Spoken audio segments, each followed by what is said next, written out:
Muy buenos días a todos, a todas y todos que nos acompañan este 20 de abril del 2020 en la transmisión vía Facebook del Tribunal de Justicia Administrativa del Estado de Guerrero a la conferencia Las olas del feminismo y los aportes a las mujeres, disertada por la maestra Francisca Liduvina Gallardo Zuástegui, activista guerrerense.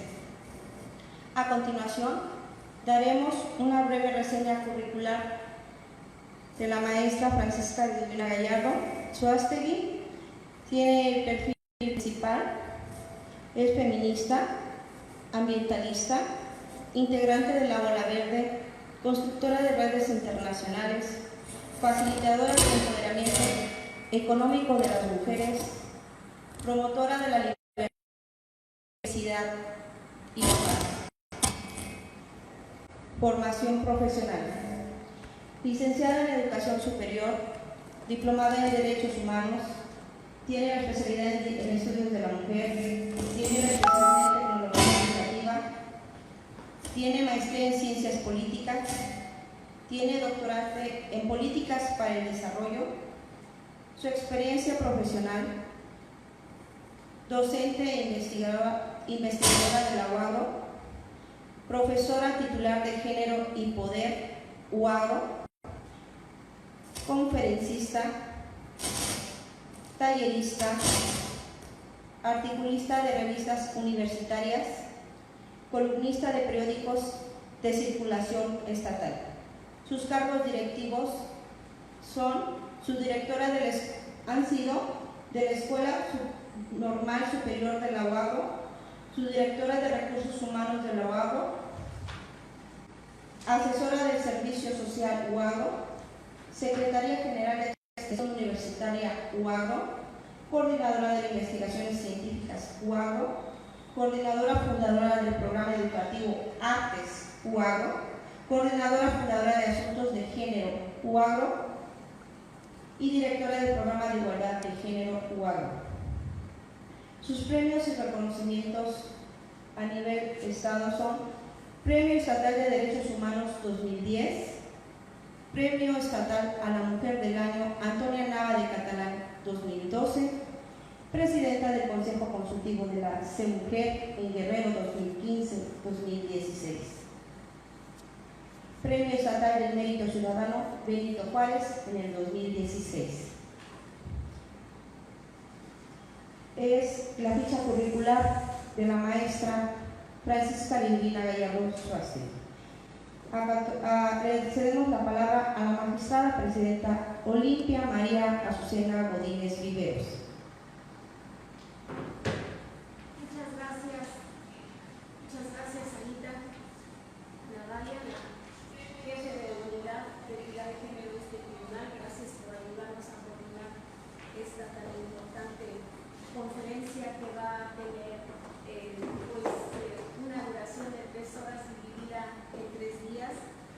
A nombre del Tribunal de Justicia Administrativa, le doy las gracias a la maestra Francisca Liduvina Gallardo Zuástegui, de quien se ha leído su extenso, brillante y sobre todo al servicio de las mujeres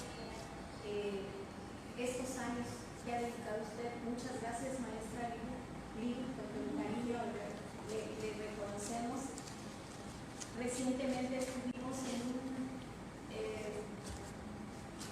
un reconocimiento, presenciamos la entrega del reconocimiento que hizo usted el señor gobernador, el licenciado Héctor Astudillo Flores. Nos dio mucho gusto, porque las mujeres que trabajan en favor de las mujeres deben ser reconocidas por otras mujeres. Estamos atravesando una situación única en el mundo que no pensamos, creo, muchos al menos considero de mi generación, nos tocará vivir, aunque sabemos que a lo largo de la historia ha habido pandemias catastróficas en la historia de la humanidad. Esta pandemia, esta enfermedad que genera el coronavirus, el COVID-17, nos ha puesto a prueba a toda la sociedad. Es por ello que el Tribunal de Justicia Administrativa Administrativa invitó a magistrados, a todo su personal, a su personal jurídico, a su personal administrativo, a que dieran seguimiento a esta brillante conferencia titulada Las olas del feminismo y los aportes de las mujeres, porque consideramos de suma importancia se hable de este tema precisamente en estos tiempos en que se nos ha obligado a la sociedad a mantenernos en casa. En virtud de que hemos estado atentos a las noticias y con tristeza, con gran preocupación, hemos visto que los índices de violencia contra las mujeres han sido terriblemente incrementados. Y esa es la razón de que estemos hoy aquí. Muchísimas gracias, maestra. Y antes de darle el uso de la palabra para escuchar sus brillantes conocimientos y consejos, quiero comentarle a todos mis compañeros magistrados y a todo el personal y sociedad en general que nos escucha, que estemos muy atentos a los mensajes oficiales que en materia de salud pública nos rinden de manera puntual las autoridades federales y desde luego las autoridades del Estado a cargo del gobernador, el licenciado Héctor Astudillo Flores, quien ha estado muy al pendiente de qué debemos hacer, qué medidas debemos de tomar, y de ahí que yo le sugiero, le pido a todos, observemos de manera puntual todas y cada una de las indicaciones que se nos dan, que estemos al pendiente de la información oficial, de que no demos rienda suelta a murmuraciones o a comentarios que no sean oficiales. Dediquémonos, como lo hemos estado haciendo en el Tribunal de Justicia Administrativa, a cada uno a hacer lo que nos corresponde. Desde casa estamos haciendo tareas que no comprometan a los procesos en sus términos y lo que podemos hacer sobre todo en materia de capacitación. En nuestra página web ustedes pueden encontrar conferencias muy interesantes que se han impartido en los últimos tiempos y que nos pueden ayudar, pueden contribuir con nuestra actualización jurídica y administrativa. Pero además recordemos que la Universidad Autónoma de México, la Universidad Autónoma del Estado de Guerrero, todas las instancias educativas, las instancias de investigación están brindando una serie de cursos, conferencias que podemos aprovechar en estos tiempos en los que la mayoría debemos permanecer en casa y dejar trabajar con la tranquilidad que requieren las personas que tienen actividades bajo su responsabilidad que se consideran esenciales como son la actividad de las autoridades médicas, de todas las enfermeras, médicos y todos los que trabajan en los centros de salud, de los hospitales, de las autoridades de justicia, sobre todo de las policías que tienen que andar en la calle, policía preventiva, autoridades que por su tarea no pueden dejar de seguir prestando sus servicios. Muchas gracias, maestra Ludi, la dejamos en uso de la palabra y estaremos al pendiente de las preguntas que hagan a través de esta maravillosa vida. Yo no puedo llamar simplemente el libro, yo me siento feliz, entramos en confianza. Hoy estoy ya jubilada por la Universidad Autónoma de Guerrero, pasé a ser ya pensionada del Estado. Y bueno, ya como que los títulos académicos ya no tanto tienen impacto en mi persona, pasan a formar parte de mi historial. Así que en esa profundidad del mar, donde vamos a encontrar las piedras, ¿sí? Esas piedras tan grandes que nos han puesto límites. Vamos a encontrar conchas que esconden mucha de la sabiduría, del conocimiento que nuestras ancestras han aportado y que están a lo mejor alojadas ahí. Pero también vamos a encontrar esas estrellas que las vamos a sacar y vamos a dar y con su luz vamos a seguir iluminando y guiando nuestro camino en este difícil mar, en este difícil océano que es la sociedad. Va a haber la siguiente sesión, vamos a hablar sobre la cuarta ola, que es el momento actual en el que estamos y la crisis que estamos viviendo. Más bien son las crisis que estamos viviendo y que corresponde ya a la cuarta ola de este momento. Y luego, para entrar en un mar en calma, vamos a abordar en la tercera sesión la autonomía de las mujeres y el feminismo como opción política para el país. Entonces, esto es una gran noticia, que el movimiento feminista es el movimiento social más grande del mundo. Así como lo escuchan, es el más grande. Y esto lo vamos a ver de manera muy desmenuzada en el transcurso. Se ubica el origen, el nacimiento del movimiento feminista entre los siglos XVII y XVIII. Les voy a decir algo. La sesión de hoy es un poco recoger la historia para que vayamos develando lo que ha sucedido en este transcurso, porque hablar de nuestro pasado siempre es muy importante para poder entender el momento actual y proyectar nuestro futuro. Entonces, las fechas, los datos que les voy a dar respecto a fechas y periodos son aproximadas, porque si yo les estoy hablando de un movimiento milenario, pues hay algunos datos que no coinciden, que algunas investigadoras dan unas fechas, otras dan otras, pero los periodos sí encuadran, ¿sí? Entonces no se preocupen por eso pero que fulanita dice que es en este año, que fulanita dice, va a haber esas variantes, pero ubiquémonos en los periodos. Entonces, en este periodo de estos siglos,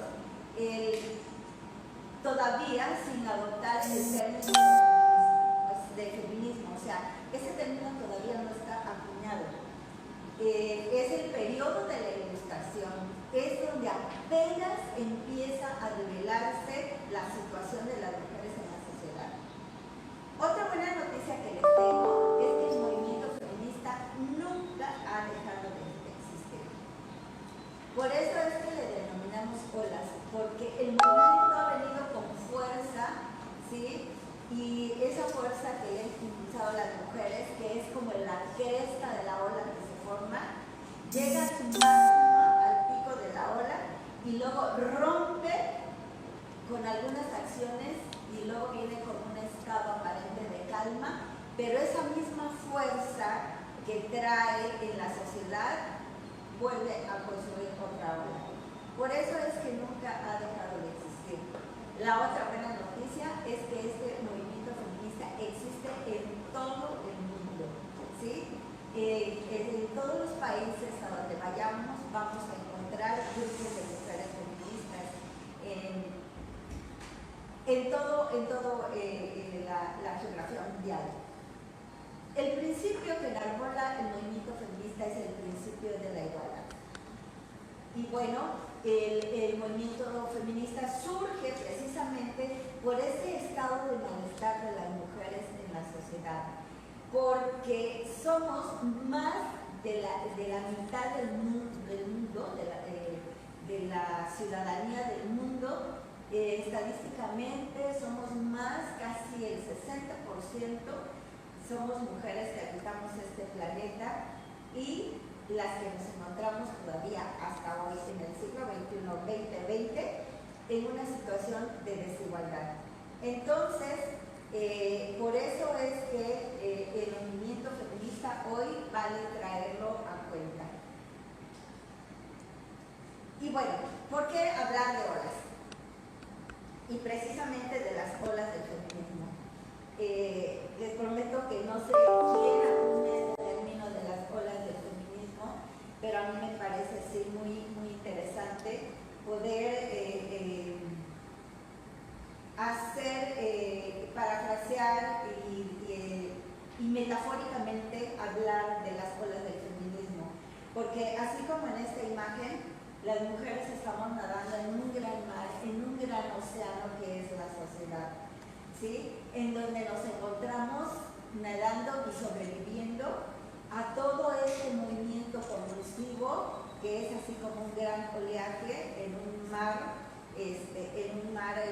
ubicado en un mar embravecido y que forma estas olas.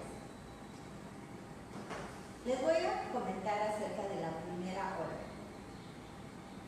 Esta, la del movimiento feminista, se desarrolla en Europa, aunque a medida que va avanzando se traslada a Estados Unidos y a algunas partes de América.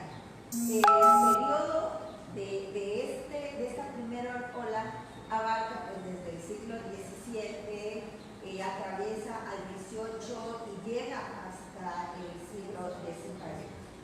Es el periodo del feminismo, la primera ola, es el más largo de la historia. Es en el periodo del feminismo ilustrado. Aquí la demanda central de las mujeres es poner una A grandota en la sociedad para ser reconocidas como humanas, reconocidas como sujetas políticas y además como seres racionales. Porque si leemos los textos de la Ilustración y antes de la Ilustración, toda la Edad Media permeaba el pensamiento aquel de que las mujeres no éramos seres racionales, de que las mujeres no teníamos esa capacidad de conducirnos solas, de construir ideas y de poder mucho menos aportar. Entonces, que caracteriza a esta primera ola y que ya recogiendo todo lo dicho anteriormente se convierte en el movimiento sufragista. Y en este periodo pues la contradicción mayor, el señalamiento, los roces con los primeros con los que nos vamos a encontrar es precisamente con aquellos filósofos que tanto se vanaglorían en las universidades, sobre todo en las escuelas de filosofía, sociología, economía, todos aquellos pensadores de la Ilustración, pues eran los, recordemos pues, que las mujeres no escribían, eran los hombres los que escribían, entonces ellos son los que escriben su visión de sociedad a través de su propia condición de hombres y también centrándose en la realidad en donde no existíamos las mujeres. Pero fue en Francia, precisamente después de la guerra francesa, de la Revolución Francesa, cuando precisamente a esta guerra y el triunfo que le da es por la liberación, por la igualdad, ¿sí? Que eso fue lo que llevó al triunfo a la Revolución Francesa y el primer documento que se emite pues es la Declaración de los Derechos del Ciudadano. Y entonces ahí es cuando ya entran en acción las mujeres. Mujeres como Olympia de Gauche, que en 1971, y quiero decirles que a lo largo de la historia las mujeres hemos encontrado aliados, porque se dice que Olympia de Gauche fue una mujer que por supuesto no sabía leer y escribir o que apenas sí sabía algo de letra, pero que no sabía redactar documentos y sin embargo tuvo amistad con un político que le ayudó a escribir este documento, la Declaración de los Derechos de la Mujer y la Ciudadana, en donde ella pone el dedo en la llaga y dice que si bien se habían conquistado los derechos para los ciudadanos, las mujeres no habían sido consideradas. Las mujeres habían quedado fuera de ese documento. Esto fue lo que le causó molestia a Robespierre, que era quien gobernaba en esa época, y la mandó a traer a cuenta y la enjuició y la condenó a la guillotina. Y Olympia de Gauche fue guillotinada precisamente por su atrevimiento de haber hecho una propuesta en donde se reivindicaba el reconocimiento y la inclusión de las mujeres en la sociedad. En aquella época, también ya para 1792, en Inglaterra, que está muy cerca de Francia, aparece otro texto que se llama Implicación de los Derechos de la Mujer, escrito por Mary Wollstonecraft, una mujer de clase media. Ella escribía, pues vivía otra condición social. Hace esta gran propuesta que también pues causa un boom, pero solamente en ese momento permea entre una clase y de manera así como muy cerrada entre las mujeres en su mismo estatus, de su misma condición social, pero sí conocida por los hombres que empiezan a escudriñar y decir, a ver, ¿qué está diciendo esta mujer? ¿Sí? Entonces, son de las dos representantes pioneras de esta época. Bueno, a Mary no le fue mal como a Olimpia. Ella continuó durante muchos años escribiendo y disertando a favor de la reivindicación de los derechos de las mujeres. Pero fíjense que para fortuna de América y sobre todo de México, en 1962, Sor Juana Inés de la Cruz, fíjense, o sea, es un siglo antes de Olimpia y de Mary, y qué bueno que la magistrada, yo creo por eso se llama Olimpia, que hace también honor y memoria a Olimpia de Gaucho. Entonces, Sor Juana Inés de la Cruz, una pensadora, una escritora, literata mexicana, que les invito a que estudien a profundidad la biografía de Sor Juana Inés de la Cruz, que es muy interesante porque ella a lo largo de su vida pues va mostrando la condición de desigualdad que ella vive en su persona, en aquel anhelo de conocer. Ella, no sé si nació o su contexto primario, no lo sé a profundidad cómo fue, que a ella le nace ese deseo del conocimiento, ¿sí? Se dice incluso que ella empezó a leer y escribir a los 4 años de edad. Entonces, que sí, a lo mejor fue una niña con un coeficiente intelectual alto, pero habría algo en su contexto que la llevó también a limitar sus deseos de conocimiento. Ella escribió un poema que se llama Primero Sueño, así, o sea, en el español de la época, ¿no? O como el primer sueño. Un poema que caracteriza a esta primera ola y que ya, recogiendo todo lo dicho anteriormente, se convierte en el movimiento sufragista. Y en este periodo, pues la contradicción mayor, el señalamiento, los roces con los primeros con los que nos vamos a encontrar es precisamente con aquellos filósofos que tanto se vanaglorían en las universidades, sobre todo en las escuelas de filosofía, sociología, economía. Todos aquellos pensadores de la Ilustración pues eran los que, recordemos pues, que las mujeres no escribían, eran los hombres los que escribían, entonces ellos son los que escriben su visión de sociedad a través de su propia condición de hombres y también centrándose en la realidad en donde no existíamos las mujeres.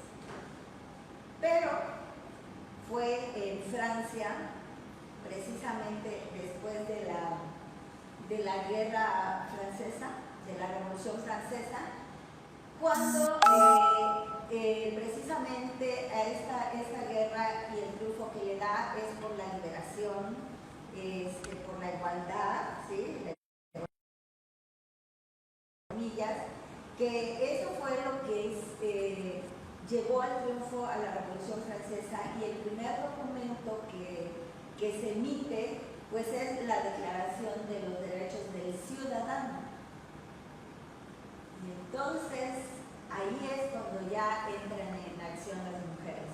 Mujeres como Olympia de Gauche, que en 1971, y quiero decirles que a lo largo de la historia las mujeres hemos encontrado aliados, porque se dice que Olympia de Gauche fue una mujer que, por supuesto, no sabía leer y escribir, o que apenas sí sabía algo de letra, pero que no sabía redactar documentos. Y sin embargo tuvo amistad con un político que le ayudó a escribir este documento, la Declaración de los Derechos de la Mujer y la Ciudadana, en donde ella pone el dedo en la llaga y dice que si bien se habían conquistado los derechos para los ciudadanos, las mujeres no habían sido consideradas. Las mujeres habían quedado fuera de ese documento. Esto fue lo que le causó molestia a Robespierre, que era quien gobernaba en esa época, y la mandó a traer a cuenta y la enjuició y la condenó a la guillotina. Y Olympia de Gauche fue guillotinada precisamente por su atrevimiento de haber hecho una propuesta en donde se reivindicaba el reconocimiento y la inclusión de las mujeres en la sociedad. En aquella época, también ya para 1792, en Inglaterra, que está muy cerca de Francia, aparece otro texto que se llama Publicación de los Derechos de la Mujer, escrito por Mary Wollstonecraft, una mujer de clase media. Ella escribía, pues vivía otra condición social. Hace esta gran propuesta que también pues causa un boom, pero solamente en ese momento permea entre una clase y de manera así como muy cerrada entre las mujeres en su mismo estatus, de su misma condición social, pero sí conocida por los hombres que empiezan a escudriñar y decir, a ver, ¿qué está diciendo esta mujer? ¿Sí? Entonces, son de las dos representantes pioneras de esta época. Bueno, a Mary no le fue mal como a Olympia. Ella continuó durante muchos años escribiendo y disertando a favor de la reivindicación de los derechos de las mujeres. Pero fíjense que para fortuna de América y sobre todo de México, en 1962, Sor Juana Inés de la Cruz, fíjense, o sea, es un siglo antes de Olympia y de Mary, y qué bueno que la magistrada, yo creo por eso se llama Olympia, que hace también honor y memoria a Olympia de Gauche. Entonces, Sor Juana Inés de la Cruz, una pensadora, una escritora, literata mexicana, que les invito a que estudien a profundidad la biografía de Sor Juana Inés de la Cruz, que es muy interesante porque ella a lo largo de su vida pues va mostrando la condición de desigualdad que ella vive en su persona, en aquel anhelo de conocer. Ella, no sé si nació o su contexto primario, no lo sé a profundidad cómo fue, que a ella le nace ese deseo del conocimiento, ¿sí? Se dice incluso que ella empezó a leer y a escribir a los 4 años de edad.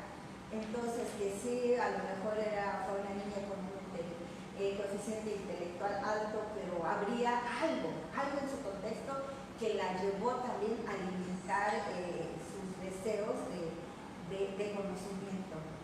Ella escribió un poema que se llama Primero Sueño, así, o sea, en el español de la época, ¿no?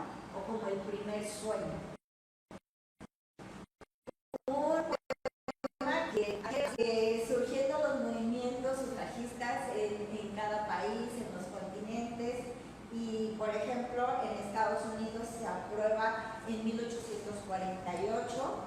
sea, todavía antes que nosotras. En Europa fue hasta 1928, o sea, ya ha entrado el siglo XX, que se les permite votar a las mujeres, y en México es hasta 1953.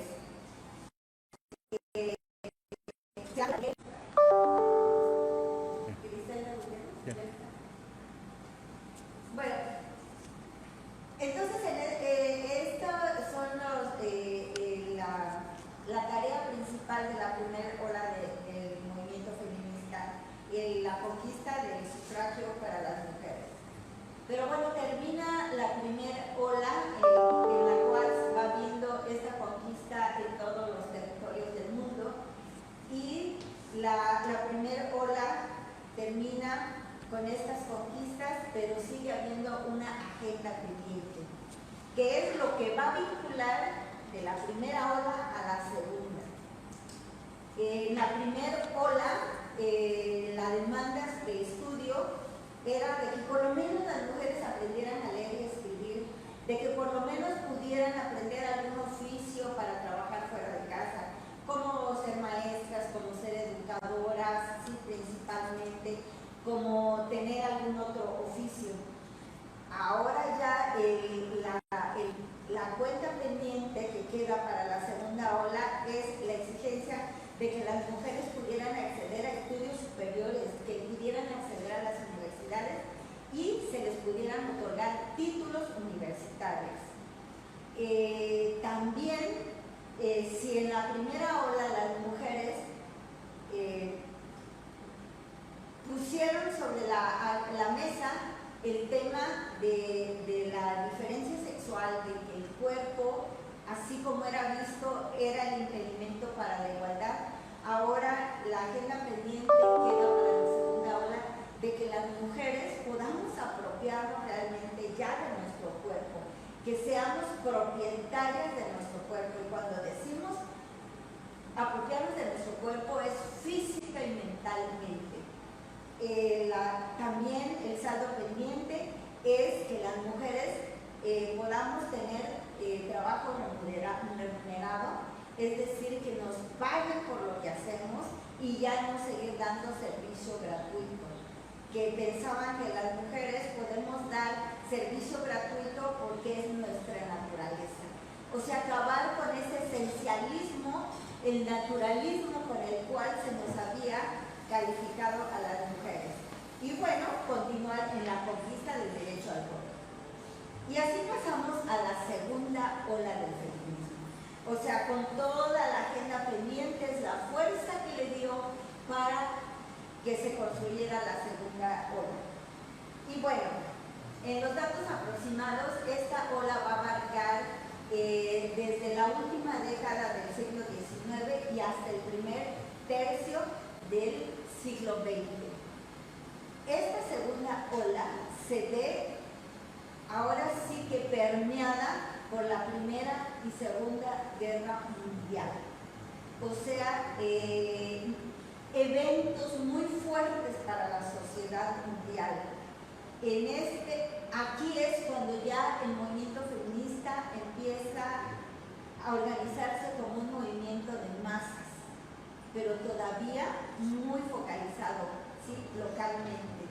Continúa siendo parte del movimiento sufragista, se le caracteriza por ser ya un feminismo liberal, pues, se habla de manera muy fuerte de la conquista de las libertades para las mujeres, pero también ya se incorpora el feminismo de la igualdad. O sea, se va a hablar fuertemente de la necesidad de igualdad.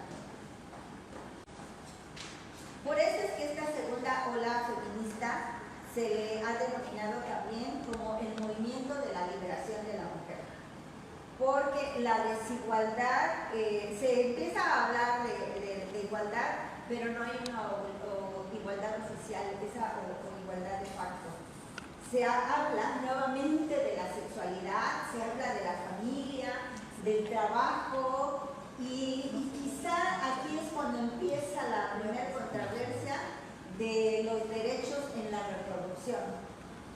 porque las mujeres empiezan a cuestionar de que no podemos seguir en el mismo estado de reproducción, con el mismo rol de reproducción asignado, cuando ya estamos estudiando, cuando ya estamos trabajando fuera de casa. Entonces, en este periodo es cuando aparece la píldora anticonceptiva como una respuesta también a la demanda del control de la maternidad de las mujeres. Aparecen los primeros programas de planificación familiar y también se empiezan a armonizar los primeros documentos legislativos.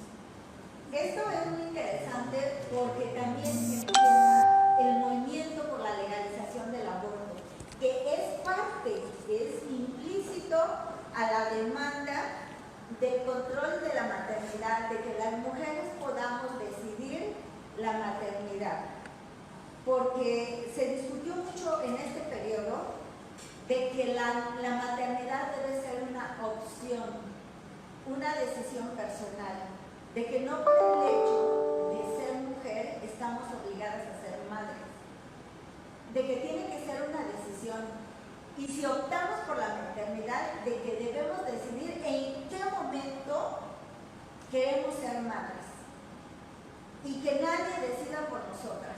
Porque actualmente, miren, se sigue escuchando aquello de que ¿para qué estudian las mujeres? Si de todas maneras se van a casar, las van a mantener, van a tener hijos y su destino va a ser la casa. Esto se ha ido derribando poco a poco, pero aún permea en las culturas de todo el mundo y sobre todo en la mexicana, ¿sí? Por eso es que muchas niñas no estudian, muchas niñas no tienen estudios, no llegan a tener estudios superiores. Ahora, esto, la demanda del aborto va ligado con la decisión de la maternidad, porque hasta en mi familia ha sucedido que a mis hijas las han cuestionado de que si tienes novio, de que cuándo te piensas casar, de que ya se te está pasando el tren, de que ya eres quedada, de que por qué nada más un hijo, o por qué ya tienes 30 o más años de edad y no tienes hijos, ¿sí? La premura de que las mujeres tengamos hijos, de que dicen, hasta en mi familia sucede, sí, no voy a ver a mis nietos, yo quiero conocer a mis nietos, así es que apúrale, o que, bueno, aunque ni te cases, pero ten un hijo. Entonces, la urgencia de que las mujeres podamos ejercer la maternidad. Entonces, la cuestión del aborto se hace muy fuerte, se hace presente muy fuerte en la segunda ola y todavía permea hasta la cuarta ola de la que vamos a hablar más adelante. También ahí es cuando aparece la necesidad de incorporar en el Código Civil la ley del divorcio, la posibilidad de que las mujeres podamos acceder al divorcio, de que quede atrás aquello de que hasta que la muerte los separe, porque hoy bastante se ha documentado de que no pueden permanecer parejas unidas o familias unidas cuando hay diferencias muy profundas y sobre todo cuando hay violencia. Y que el divorcio y la separación legal es lo más sano que puede suceder para las mujeres y yo digo que para toda la familia. Entonces, estas son demandas que vienen desde esa época, que tienen que ver con la cuestión sexual, que tienen que ver con el cuerpo de las mujeres, pero que tienen que ver con la necesidad de desarrollo personal, de crecimiento de las mujeres. Porque, o sea, pongamos atención, si todo esto de lo que estoy hablando en este momento continúa estando presente en las mujeres, esa va a ser una de las principales limitantes para nuestro desarrollo, para nuestro crecimiento. Por eso hablamos de libertad, de que las mujeres tenemos necesidad de acceder y de tener libertad. Durante esta aparecen mujeres feministas que ya accedieron a la universidad investigar, que ya estudiaron, y sobre todo sociólogas, feministas, economistas, literatas, escritoras, son las que empiezan a hacer producción desde el punto de vista de la teoría feminista, como Betty Friedan, que habla sobre la mística de la feminidad y cuestiona severamente la cuestión sexual que ejerce la sociedad sobre nuestro cuerpo. Kate Millett, con aquel lema de que lo personal es político, con su tesis doctoral de la política sexual, ella pone énfasis en de que todo lo que le sucede a las mujeres en su cuerpo tiene que ser asunto de política. Todo. Entonces, por eso el lema que se acuñó en esta época de lo personal político responde a esta tesis doctoral de Kate Millett sobre la política sexual. Yo les pido que vayan ustedes, se den a la tarea de ir buscando y estudiando y abrevando en los textos que han producido estas mujeres para que nos den más luz y que podamos entender hoy. Por ejemplo, el contrato sexual que elabora Carol Feynman, pero que ya está dentro de la tercera ola, o sea, en estos límites de la segunda y la tercera ola, ella en su tesis doctoral habla de la necesidad de un contrato sexual, de que así se le denomine al contrato social que hizo Rousseau, ¿sí?, que está desfasado para estos tiempos y que más bien lo hizo él así, en esa visión de que más bien él le pudo haber puesto el contrato sexual, porque él basó el contrato social en la diferencia sexual. Y bueno, en esta segunda ola también mujeres como Simone de Beauvoir, que es todo un ícono, con su aporte del libro del segundo sexo, que decían, es un libro tan bueno, decían los hombres, que a lo mejor ni ella lo escribió, y que a lo mejor lo escribió su pareja, ¿sí? Sartre, que a lo mejor él lo escribió y ella lo suscribió.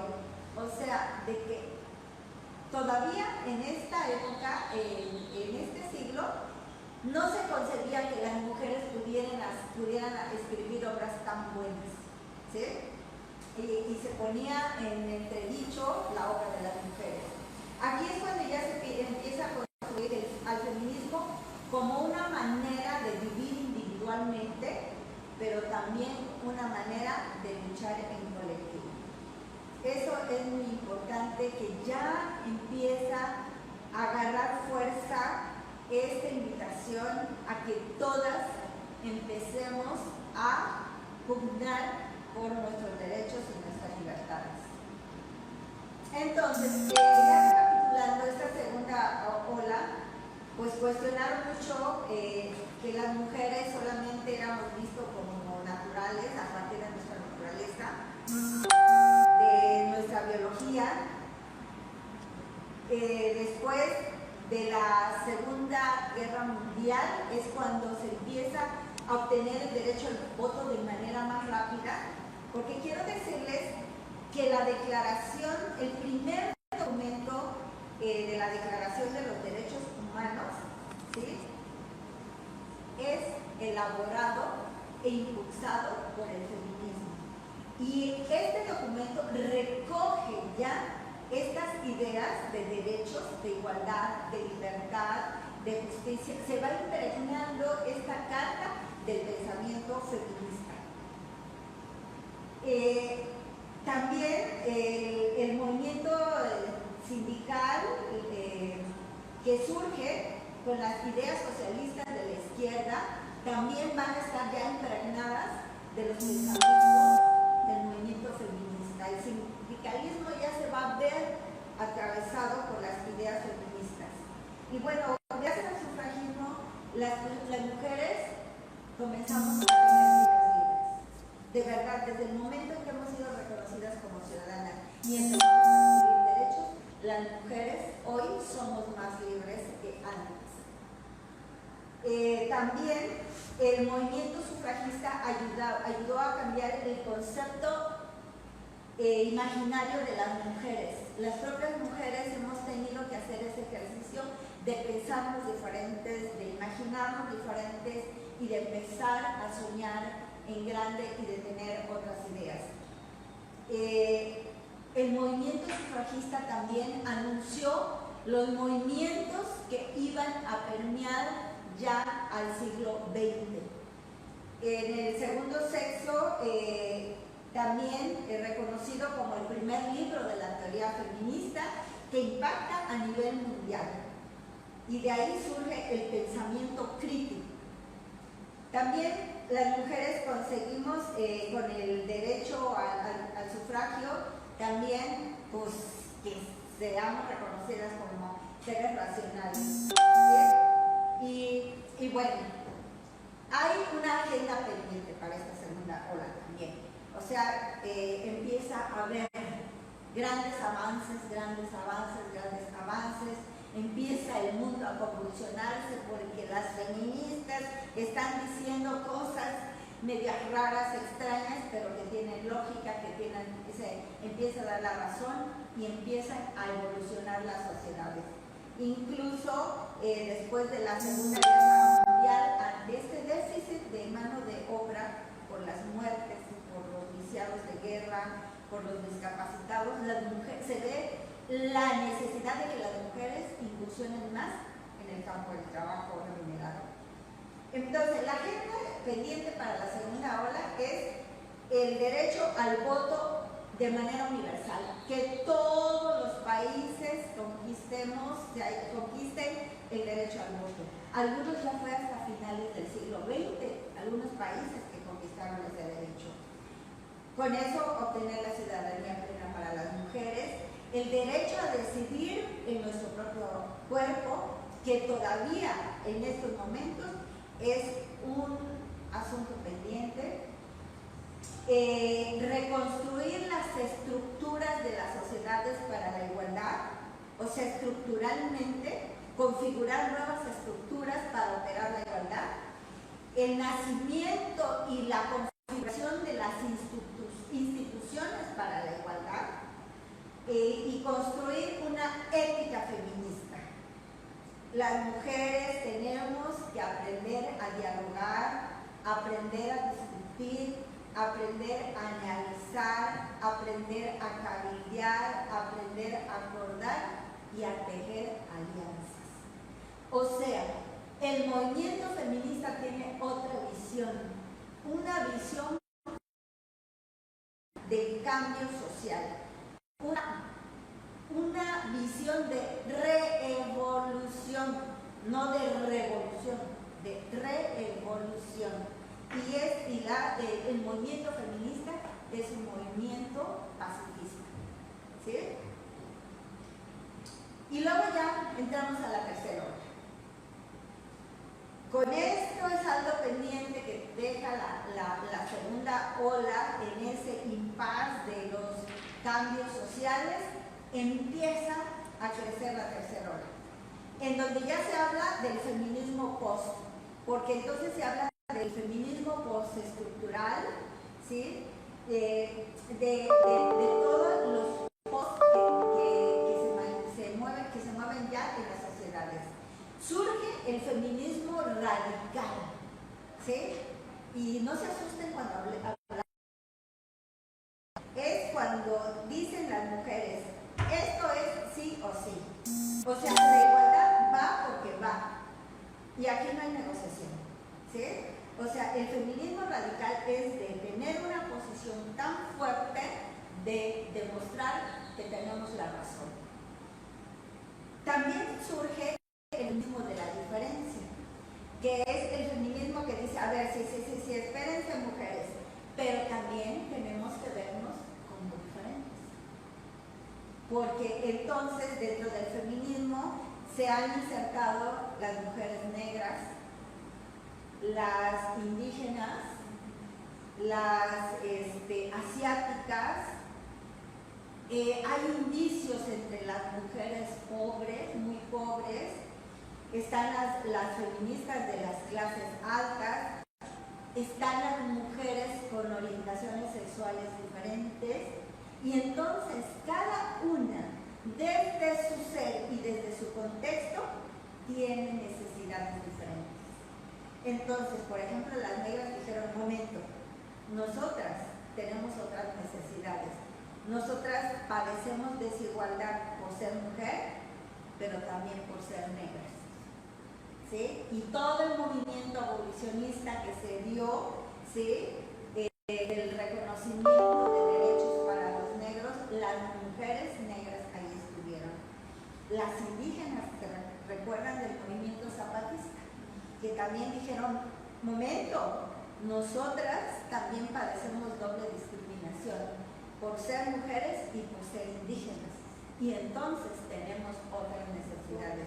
Y así se empezó a ver la diferencia de los feminismos, la diversidad de los feminismos, y que entonces el tratamiento tendría que ser diferente, de abrirnos espacios para cada una, de tener visiones diferentes y posiciones diferentes, pero la meta para todas es la igualdad.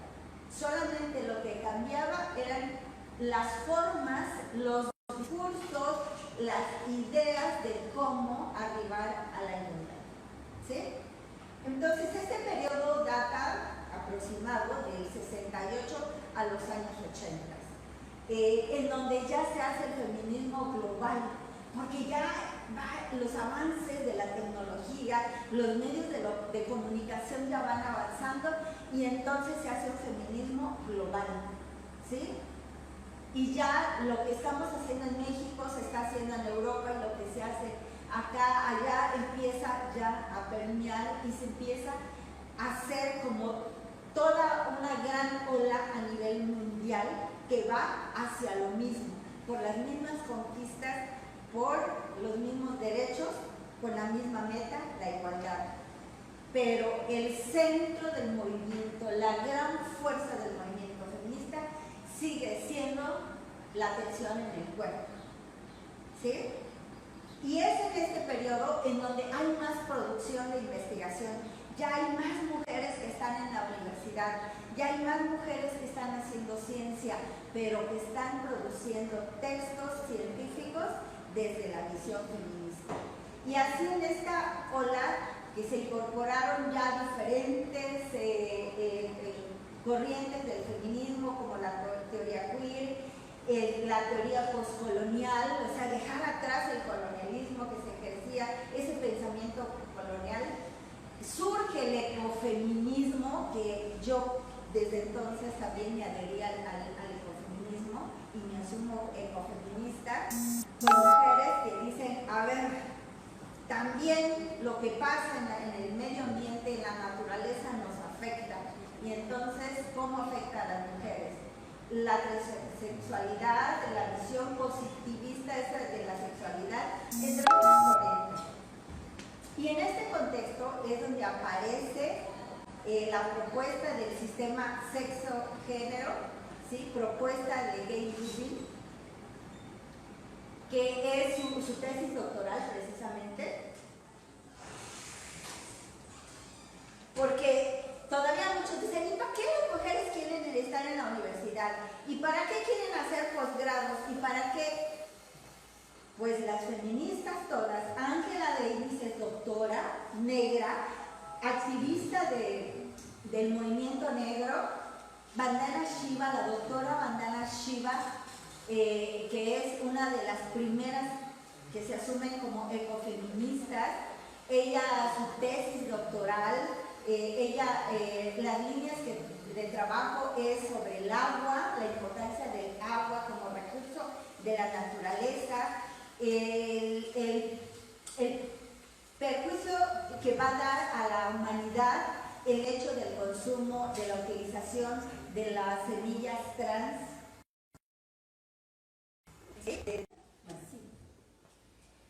Entonces, son las mujeres las más afectadas por el déficit de agua, y entonces hace un llamado al pensamiento racional del cuidado de la naturaleza y el cuidado de nuestros recursos, y principalmente de nuestro recurso agua. Así es que ella es una de las defensoras. Además ella es la que también tiene estudios donde señala el daño que se va a ejercer sobre la naturaleza y sobre el cuerpo humano el consumo de los transgénicos. Entonces, las mujeres, las feministas, hemos ido aportando, somos propositivas, ¿sí? Por eso la importancia de que las mujeres accedan a la educación y sobre todo a estudios superiores. Entonces, vamos a ir aterrizando. El neoliberalismo y el capitalismo como tal es incompatible con el feminismo. Son los choques que hemos tenido en esta sociedad neoliberal, de pensamiento neoliberal y con el capitalismo, porque ya ha demostrado tanto el capitalismo como el neoliberalismo la destrucción humana, que van por la destrucción humana, y esto no es compatible con el feminismo. Entonces, no se puede hablar de neoliberales feministas, o sea, no podemos concebir que haya una feminista que diga, sí, yo soy feminista pero también soy neoliberal. No, ¿sí? Entonces, el feminismo radical de la tercera ola pone así en la lupa lo que pasa dentro de los muros de la casa. Aquí es donde se habla con énfasis ya sobre la violencia sexual, sobre la violencia que se ejerce contra las mujeres. Y entonces desmitifica aquello del amor romántico, de que se casa y todo dentro de la casa va a ser miel, puro arrumaco y puros besos y caricias, cuando la realidad es que bueno, y entonces esta tercera ola deja en evidencia ya lo que sucede dentro de la casa respecto a la violencia que se ejerce contra las mujeres. Aquí ya se devela también que no solamente el papá ejerce violencia con las niñas o con la mujer dentro de la casa, sino que también el tío, el hermano, el primo, el padrino, el abuelo también van a ejercer sobre todo violencia sexual. Organismos internacionales derivados de la ONU y organismos como la CEPAL han hablado ya en este periodo sobre la pobreza y se empieza a hablar del combate a la pobreza, pero entonces las feministas señalan y empiezan a demostrar de la creciente feminización de la pobreza y también como una forma de violencia para las mujeres, que las mujeres también en nuestra condición de mujer somos las más pobres entre los pobres. Entonces, ¿qué ha pasado durante estos años? Pues durante este periodo de la tercera ola, lo que pasó fue, pues, se desarrolló el primer Congreso Feminista en México, surge la Declaración de la Carta de Derechos Humanos en 1948, se desarrolla la primera Conferencia Mundial sobre la Mujer, y su sede es en México en 1975. Es cuando ya se convoca a una reunión especial desde Naciones Unidas. La CEDAW surge ya en 1979 y entra en vigor ya en 1981 como un documento rector. La segunda Conferencia Internacional de la Mujer en Copenhague en 1980. La tercera Conferencia Mundial sobre la Mujer en Nairobi en 1985. La Convención Internacional para Prevenir, Sancionar y Erradicar la Violencia contra la Mujer, Belén do Pará, en 1994. La Conferencia Internacional sobre Población y Desarrollo en el Cairo en 1994. La cuarta Conferencia Mundial sobre la Mujer, Beijing, 1995, con su plataforma de acción, un evento muy importante.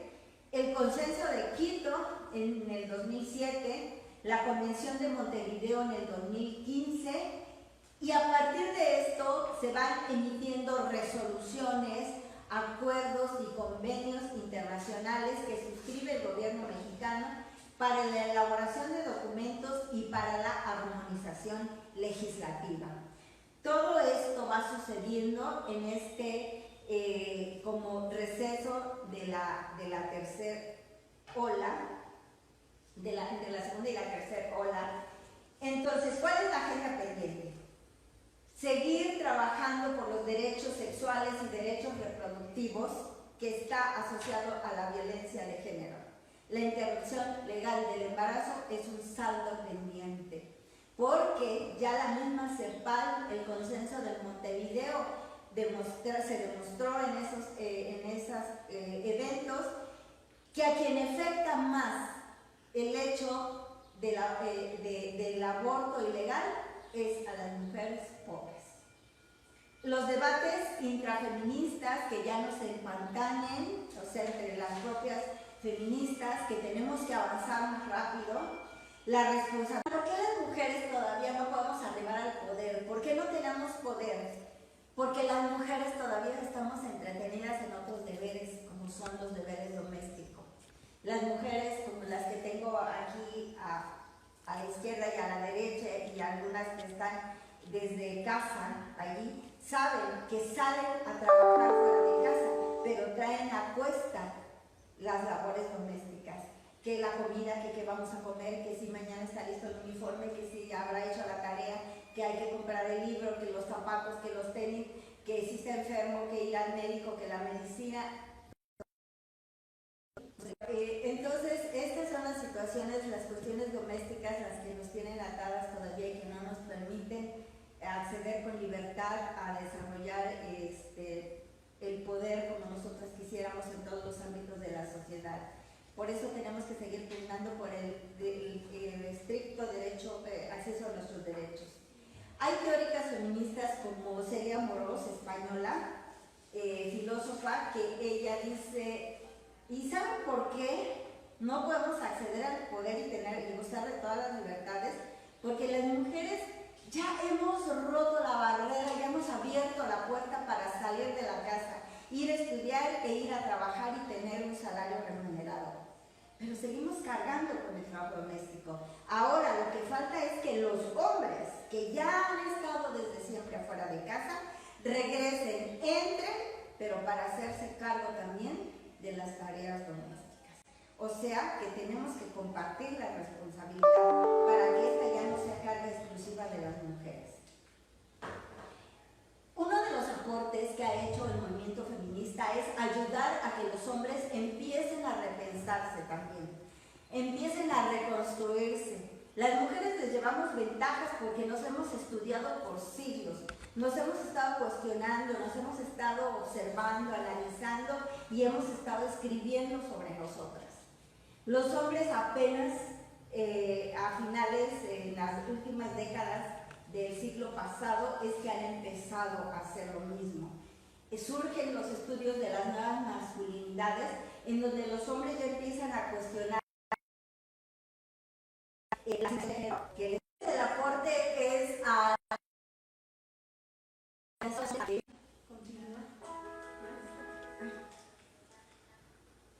Bueno, entonces hoy se invita a los hombres a que adopten y empiecen también a incursionar en las masculinidades positivas. De verdad a mí me da gusto ver hoy a papás jóvenes, sobre todo, que llevan a sus bebés a pasear, van al súper con sus bebés, así con el fular o con cualquier objeto que les permita llevarlos. Que les encanta llevar a sus hijos en hombros por la calle después de recogerlos de la escuela, ayudarles con las tareas, a bañarlos, ¿sí? A prepararles de comer, a prepararles la lonchera, a preparar el uniforme, a limpiar, ayudarles a limpiar los zapatos. Y por favor, mujeres, no digan, ay no, es que yo tengo un hombre excepcional, a mí me ayuda en las actividades de la casa. No están ayudando, están asumiendo responsabilidades y compartiendo responsabilidades. Así es que no digan me ayuda, ¿sí? Sino colabora, ¿sí? Mi pareja también colabora, mi pareja es colaborativa, no es que me ayuda, no nos hacen ningún favor. El favor lo están haciendo a la familia, se los están haciendo ellos y también a nuestros hijos e hijas. Les invito a ver este video, ojalá y se logre.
muestra de que somos las personas adultas las que reproducimos los estereotipos de género, los esquemas y estas ideas de desigualdad. Niños y niñas, si los ponemos en el mismo contexto, ellos se miran como iguales. Y todo para ellos es compartir en igualdad. Somos las personas adultas las que promovemos y hacemos la desigualdad. Y me gusta mucho este pensamiento de Woodrow Hall que dice: la humanidad posee dos alas. Un ala es la mujer y la otra es el hombre. Y hasta que las dos alas no estén igualmente desarrolladas, la humanidad no podrá volar. Esto es muy fácil de entender. Por eso es que las sociedades no están al nivel de humanidad que quisiéramos, porque todavía le falta un ala que dé impulso para volar.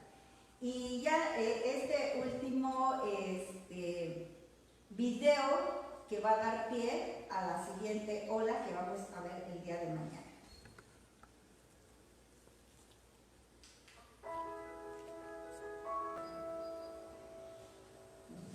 De veras que sí, hay ganas de llorar al ver cómo la niñez es tan sensible.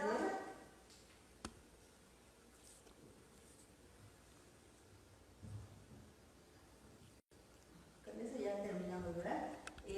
La niñez es tan sensible y de nosotras y de los hombres depende cómo vamos construyendo esta sociedad hoy con ya lo que hemos visto hasta hoy. ¿A qué nos decidimos? ¿Cómo decidimos hoy a educar y a construir nuevas relaciones? Con esto terminamos hoy, les doy las gracias. El día de mañana vamos a ver la cuarta ola del feminismo, que es la actual, que es lo que estamos viviendo hoy. Y pues les pido disculpas por las situaciones técnicas que hemos tenido, pero nuestros compañeros de tecnología van a hacer una edición y ya fue un aprendizaje, o sea, hay que cometer errores para aprender. Y el día de mañana esto va a estar mejor porque ya se identificó dónde están esos detalles. Muchas gracias, buena tarde, coman rico, disfruten el día y nos vemos mañana puntuales a las 11. Muchas gracias. Marisol, ¿quieres mencionar sobre el seguimiento y al final alguna invitación para que se registren? El seguimiento que dieron. Sí, muchas gracias. Fue la verdad una explicación, una conferencia súper agradable, muy entendible, muy accesible y sobre todo nos transmite la importancia que ha tenido el desarrollo histórico de este movimiento, cuáles son los temas pendientes. Vamos a estar muy atentos para la siguiente sesión en su conferencia. Quiero comentarle, maestra, que ha habido mucha participación de nuestros compañeros del Tribunal de Justicia Administrativa y de otras personas que se han conectado. Tenemos visitas de la Sala Superior, de la Sala Chilpancingo, de compañeros que están en Acapulco, Tlapan, Ometepec, Ciudad de Altamirano, y todos me envían saludos. Hay muchos comentarios en donde acerca de su exposición, de la gran claridad que ha tenido. Angélica Gutiérrez Salgado ha participado mucho en esta conferencia, nos ha seguido con varios comentarios que usted analizará, pero coinciden con todo lo que nos está usted diciendo. María del Rosario Torres Montejo le envía muchos saludos, al igual que todos los que nos acompañaron en esta transmisión. Bueno, como ya se ha dicho aquí, fue excelente, porque en estos momentos que atravesamos los mexicanos, los guerrerenses y el mundo entero, ¿qué más oportuno puede ser que hablar del feminismo? Gracias, maestra. Mañana estaremos aquí para continuar esta excelente exposición y les comunicamos a todos los que nos han seguido en esta vía de Facebook del Tribunal que tienen 15 minutos a partir de que concluye esta transmisión a efecto de que sean tan gentiles de registrarse, para que se registren y podamos tener sus nombres a efecto de extenderles en su oportunidad una constancia por participar de estas conferencias que se desarrollan en vía Facebook del Tribunal de Justicia Administrativa, las horas del feminismo y los aportes de las mujeres durante este lunes, martes y miércoles de 11 a 12 horas.